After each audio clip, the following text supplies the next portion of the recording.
गेले 2008 पासून 16 वर्ष झाले आपण हेच काम करतो जिजाऊचं. बाहेरचा कोणी नेता येईल, कोणी निवडणुकीला निवडून आल्यानंतर आपली गरिबी घालवेल, तर या गोष्टी कधीही 77 वर्षात झाल्या नाही आणि पुढेही होणार नाही. ते त्यांची मुलं शिकवण्यासाठी चांगल्या कॉन्व्हेंट शाळांना पोरं पाठवतील, परंतु आपल्या जिल्हा परिषदेच्या शाळांना सध्या शिक्षकांचीही कमतरता असते. ते त्यांना प्यायला बिसलरी पाणी पितील, परंतु इथे आपल्याला जानेवारी महिन्यापासून एवढा पाऊस पडत असताना सुद्धा पाणी टंचाईला सामोरं जावं लागतं. महिलांना आमच्या भगिनींना त्यासाठी वणवण करावी लागते. आज 1500 रुपये देऊन आजही रत्नागिरीला बोलवलं तर अशा प्रकारे वेठबिगारी आपल्यावरती राजकारणी लोक चालू ठेवतात. ही सगळं थांबवायचं असेल तर बाबासाहेब आंबेडकर म्हणायचे शिक्षण हे वाघिणीचं दूध आहे. ते नुसत्या श्रीमंतांच्या मुलांनी पिऊन अधिकाऱ्यांच्या मुलांनी पिऊन चालणार नाही. तुमच्या आमच्यातील गोरगरिबाचा मुलगा, गोरगरिबाची मुलगी उच्च शिक्षित झाली पाहिजे. आज आपल्याला नवरात्री निमित्त इतकीच विनंती करतो तायांनो, नवरात्री जशी देवी आहे तशात तुम्ही देवीचा अवतार आहात.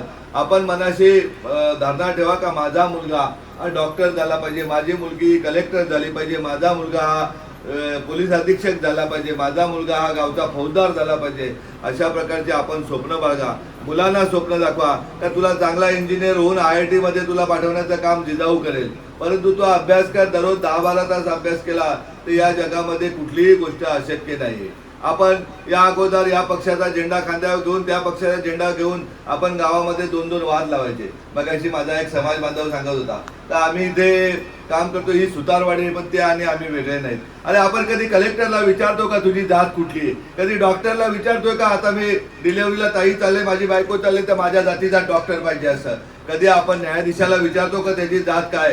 हे जातीपाती आहे ते आपल्याला या लोकांनी आपल्या डोक्यावर बांधून आणि आपल्याला त्याच्यामध्ये गुंतून ठेवण्याचं काम केलेलं आहे. दादांनो साहेबांनो, आपल्याला अशी वेळच नाही आली पाहिजे. 77 वर्षामध्ये काय राजकारण्यांनी काम केलं नाही. आज आरक्षणासाठी लोक भांडतात, आरक्षण वाचवण्यासाठी लोक भांडतात, परंतु यांनी जर खरोखरच जर काम केलं असतं, उत्तम प्रकारची शिक्षण व्यवस्था निर्माण केली असती, उत्तम प्रकारची आरोग्य व्यवस्था निर्माण केली असती, चायनाप्रमाणे चांगलं शिक्षण देऊन प्रशिक्षित करून कौशल्य विकास मधून हजारो लाखो लोकांना आपण रोजगार देण्याचं काम केलं असतं, शेतकऱ्यांना पाणी अडवून ज्याप्रमाणे पश्चिम महाराष्ट्रातील लोक शेती करतात, अहमदनगर मधले शेती करतात, नाशिक जे करतात त्याप्रमाणे व्यवस्था आपल्याकडे करणे हे यांना बंधनकारक नाहीये का? परंतु हे आपल्याला गृहीत धरतात. आपले गावचे पुढारी असतात, ते प्रत्येक पक्षाचे एक एक पुढारी ठरलेला असतो. ऐन निवडणुकीला संध्याकाळी येतो किंवा सकाळी येतो, आपल्याला सांगतो हे पैसे घ्या. आपल्या नवऱ्याच्या हातात काही पैसे दिले जातात, नवरा सांगतो त्याला जाऊन आपण मत मागतो.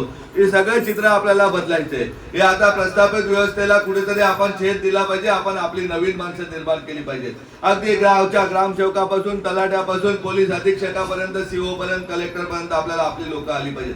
नुसते पर्यटनासाठी इथे अधिकारी येऊन नाही चालणार, नुसते पर्यटनासाठी इथे आमदार खासदार येऊन नाही चालणार. हे 12 महिने 24 तास बाबासाहेबांच्या घटनेप्रमाणे समाजाची सेवा करणारे अधिकारी आणि लोकप्रतिनिधी आपल्याला निवडून द्यायचे. आपल्याला फक्त मेवा खाणारे लोकप्रतिनिधी किंवा अधिकारी या भागात नाही निवडून द्यायचे. त्यासाठी जिजाऊ प्रयत्न करते. आपल्या सगळ्यांच्या आशीर्वादाने लवकरात लवकर तो सोन्याचा दिवस आपल्या रत्नागिरीकरांना पाहायला मिळेल. आज आपण कॉम्प्युटर क्लासेस, रुग्णवाहिका, महिलांना सिव्हिल क्लासेस जागोजागी सुरू करतोय. त्याचबरोबर ज्याप्रमाणे आता तायांनी लाडू बनवले, त्या लाडू बनवून त्याला चांगलं मार्केट आपल्या बाजूला मुंबई आहे, मुंबईमध्ये कसं उपलब्ध होईल. आता रत्नागिरीला पाहिजे असेल, रत्नागिरीला लगेच जिजाऊचा एक स्टॉल आपण पहिल्यांदा लावून टाका. त्याच्या जोपर्यंत त्या प्रॉफिटमध्ये येत नाही तोपर्यंत ते गाळ्याचं भाडं जिजाऊकडून देण्यात येईल. परंतु आपण बाहेर पडलो पाहिजे. आपण बाहेर पडणे म्हणजे मुंबईला जाऊन हॉटेलमध्ये वेटर राहणे, घरकामाला ताई राहणे हे काम आता आपल्याला नाही करायचं. आपल्याला बाहेर जाऊन मुंबईच्या मंत्रालयाचा मुख्य सचिव हा आपल्या मातीतील गेला पाहिजे. त्यासाठी त्याच्या पाठीमागे ठामपणे उभं राहायचंय. जे हॉस्पिटलचा डीन हा आपल्या मातीतील झाला पाहिजे, हे आपल्याला काम करायचंय. शिक्षण मंत्री नुसतं नावाला नाही तर खरं शिक्षण देण्यासाठी शिक्षण सचिव आणि शिक्षण मंत्री आपल्या या मातीतून गेला पाहिजे, यासाठी आपल्याला प्रयत्न करायचे. आणि हा वेळ काय दूर नाही. ज्याप्रमाणे निस्वार्थपणे तुम्ही माझ्यासाठी आलात त्याप्रमाणे मी निस्वार्थपणे आपल्या सोबत आलोय. आपण सर्व एक आहोत आणि एकमेकांच्या हातात हात घेऊन आपला कोकण हा नुसतं गाण्यामध्ये दाखवण्यासाठी समृद्ध नाही तर खरा समृद्ध करूया. कोकणचा कॅलिफोर्निया करूया. कोकणचा नेता बनणाऱ्यांच्या मागे लागण्यापेक्षा कोकणचा बेटा, कोकणची बेटी, कोकणची माता यांच्या मागे आपण ठामपणे उभे राहून आपला विकास हा आपण करूया. एवढंच आपल्याला मी बोलतोय. आपल्या कुठल्याही शैक्षणिक अडचण असेल किंवा आरोग्याची अडचण असेल त्यासाठी जिजाऊ 12 महिने 24 तास आपल्या सोबत आहे. महिला सक्षमीकरणाचं काम आपल्याकडे ठाणे आणि पालघरला 2 बहिणी करतात, ट्रेनिंग देणारे लोक आहेत. येथे विधानसभा निवडणूक झाली का तुम्ही सांगा, मी तुमच्या ज्याप्रमाणे आज शाखा उघडण्याचा कार्यक्रम आहे त्याप्रमाणे ट्रेनिंग सेंटरही आपण चालू करू, जेणेकरून तुम्हाला ट्रेनिंग देऊन एक चांगले व्यावसायिक बनवण्याचं काम आपण करू. परवा ठाण्याच्या आपल्या महिला सक्षमीकरणाच्या विभागात मी गेलो होतो, तिथं बघितलं तर अगदी डिझायनर पर्यंत तिथल्या भगिनी करतात. तशा आपल्या भागातील महिला, जी महिला घरामध्ये मीठ आहे का नाही, पीठ आहे माहिती नाही, परंतु नवरा सांगतो, मुलगा सांगतो, 2 पाहुणे जेवायला येतात, तर या कानाचा त्या कानाला आवाज न देता ती जेवण बनवते, एकदम सुंदर जेवण बनवते. अजी स्वतः उपाशी राहते, परंतु ती पाहुण्याला दाखवत नाही का घरातून भाजी मी दुसऱ्याकडून आणले का मसाला दुसऱ्याकडून आणलाय. त्या महिलामध्ये प्रचंड ताकद आहे आणि ती त्यांना ताकद देऊन त्यांना एक चांगलं व्यासपीठ निर्माण करून देण्याचं काम आपली जिजाऊ करेल, हा आपल्याला शब्द देतो आणि थांबतो. जय हिंद, जय महाराष्ट्र.